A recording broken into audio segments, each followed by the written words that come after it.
नमस्कार, जय हिंद। आज है 23 मई 2026 और आज के प्रमुख केंद्रीय कर्मचारी पेंशनर सैनिकों से रिलेटेड पूर्व सैनिकों से रिलेटेड जो भी प्रमुख 2-4 खबरें हैं उनको हम इस वीडियो के माध्यम से जानेंगे। वीडियो बहुत छोटा होगा।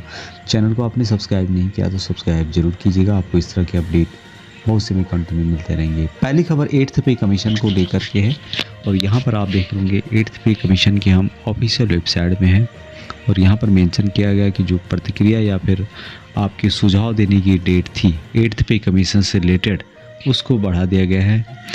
यहाँ पर बताया गया कि 8 CPC ज्ञापन पर प्रतिक्रिया प्रस्तुत करने की अंतिम तिथि 15/6/2026 तक बढ़ाई गई है। पहले यहाँ 30/5/2026 इसकी लास्ट डेट थी, लेकिन यहाँ पर 15 दिन और बढ़ा दी गई है।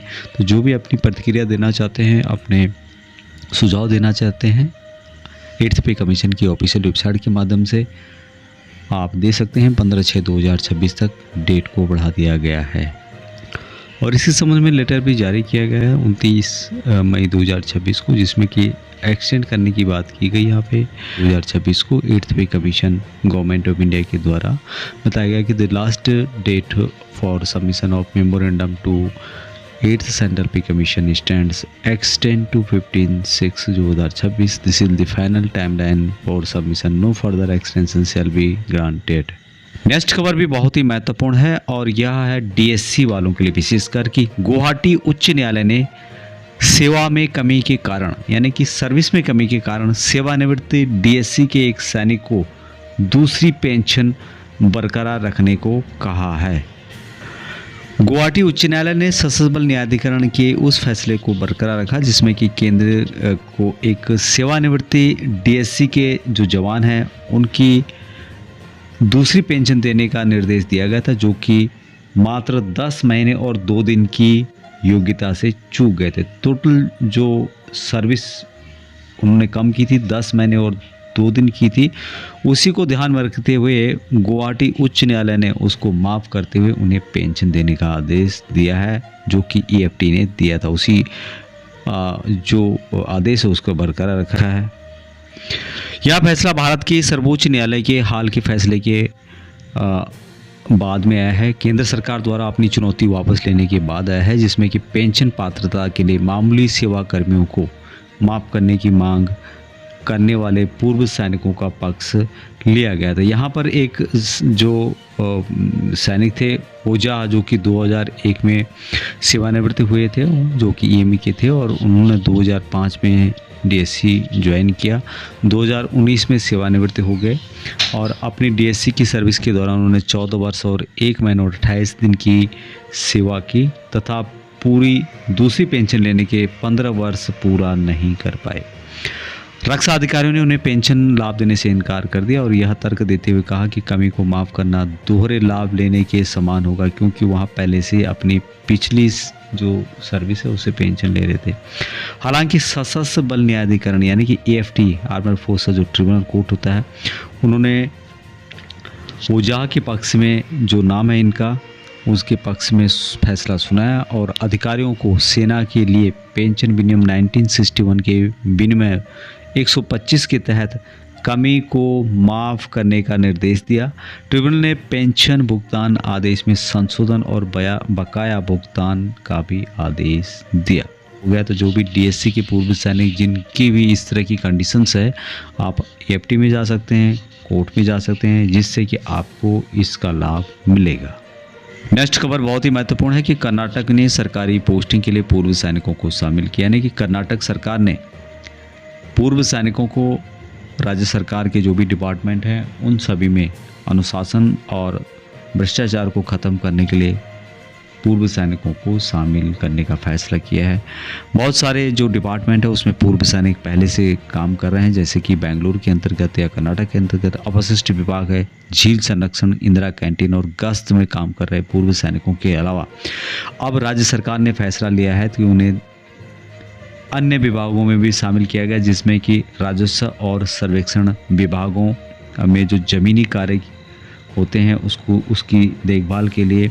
ऐसा न केवल विभागों में कर्मचारियों की कमी को पूरा करने के लिए किया जा रहा है, बल्कि ऐसा क्यों किया जा रहा है, क्योंकि अनुशासन बना रहे और भ्रष्टाचार शून्य हो। यानी कि भ्रष्टाचार के खिलाफ और डिसिप्लिन बनाने के लिए पूर्व सैनिकों को विभागों के अंतर्गत लिया जा रहा है। इसमें सभी शामिल होंगे, जिसमें कि पूर्व सैनिक, नायक, सूबेदार, हवलदार और अधिकारी वर्ग भी शामिल होंगे। और ये पूर्व सैनिकों के लिए बहुत ही अच्छा मौका है कि उन्हें इस तरह की जिम्मेदारी दी जा रही है। अगली खबर सैनिकों और पूर्व सैनिकों के लिए, साथ में डिपेंडेंट के लिए बहुत ही महत्वपूर्ण है। सैनिकों और पूर्व सैनिकों को मिलेगी आधुनिक रेडियोथेरेपी सुविधा। ये जो खबर है दिल्ली से निकल के आ रही है, रिसर्च एंड रेफरल यानी कि आरआर हॉस्पिटल से खबर है। और आरआर हॉस्पिटल में क्या हुआ है, यहाँ पर आर्मी हॉस्पिटल के अंतर्गत ऑन्कोलॉजी विभाग में 25 मई 2026 को रिंग गैंटी आधारित लीनियर एक्सीलेटर का उपकरण किया गया और इस अवसर पर रक्षा सचिव राजेश कुमार सिंह उपस्थित रहे। यह उन्नत तकनीकी अस्पताल में कैंसर देखभाल सेवाओं को मजबूत करेगी तथा सेवारत सैनिकों, पूर्व सैनिकों और उनके आश्रितों को अत्याधुनिक रेडियोथेरेपी सुविधा उपलब्ध कराने में मदद करेगी। इनके द्वारा ये मशीन जो है यहाँ पे लगाई गई है। मरीजों को मिलेगी अत्याधुनिक रेडियोथेरेपी सुविधा।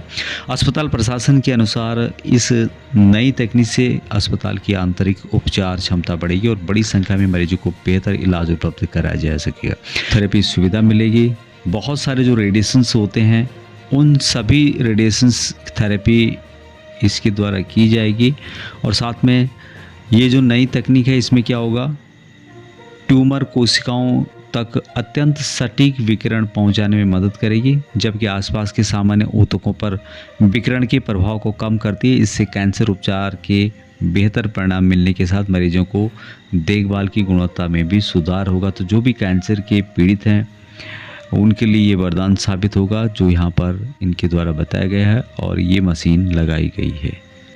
एक और खबर यहाँ पे आप देख रहे होंगे, एक्सिसमैन के लिए शानदार मौका है। ऑफिसर एंड जेसूस के लिए मौका है कि DGR director general resettlement ministry of defence द्वारा COCO petrol pump retail outlet की मैनेजमेंट हेतु आमंत्रित किए गए हैं आवेदन, जिसमें बताया गया है कि आवेदन की जो लास्ट डेट है अलग अलग दी गई है। गुजरात में जो डेट थी 24 मई 2026 थी और ये क्रॉस हो चुकी है। दूसरा लिस्ट है 31 मई 2026 तक आप कोटा राजस्थान के लिए अप्लाई कर सकते हैं और दार्जिलिंग वेस्ट बंगाल के लिए 6 जून 2026 तक कर सकते हैं।